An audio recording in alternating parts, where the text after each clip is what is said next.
como debe ser la vaca, doble propósito. Debe ser un animal con capacidad reproductiva y productiva que utilice de forma óptima los recursos que brindan los trópicos. En sistemas doble propósito, el objetivo es producir leche y el levante de terneros es una fuente adicional para generar ingresos. En estos sistemas, la alimentación debe ser a base de pastos cultivados. En la zona de la explotación ganadera, estos pastos deben ser fertilizados sin riego o con riego. También se pueden utilizar subproductos para alimentar a los terneros, vacas por parir y novillas.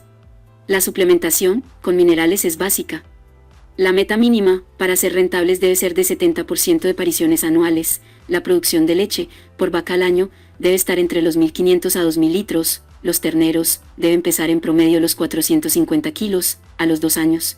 Otro sistema puede ser la producción de carne con ordeño estacional. En este sistema, la alimentación debe ser con pastos naturales, más pastos cultivados, utilización de subproductos agroindustriales, en terneros, vacas de primer parto y novillas. Es vital la suplementación con minerales. Se debe evaluar la posibilidad de finalizar la etapa de engorde de novillos en pastos cultivados.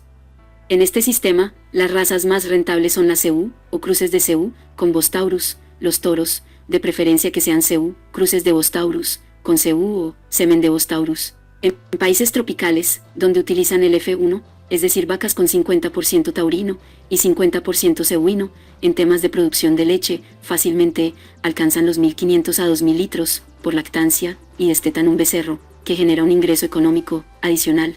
Un punto a resaltar de estos cruces es que los animales producen más leche y el intervalo entre parto y parto es más corto al ser comparado con animales europeos puros. Como producir una vaca a doble propósito.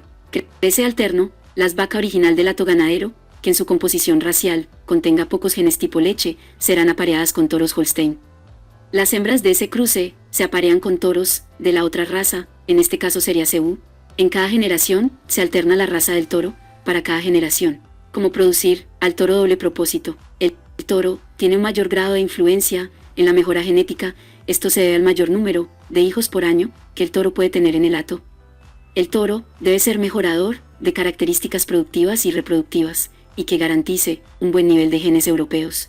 El requerimiento de toros F1 se puede satisfacer con la técnica reproductiva de inseminación artificial. Las vacas CU se inseminarán con semen de toros Holstein probados para aumentar la velocidad de fertilidad y crecimiento. Para toros 50% Holstein se deben considerar a sus progenitores. La madre debe ser una vaca con excelente habilidad materna para garantizar niveles de leche superiores y pesos de ternero superiores al promedio.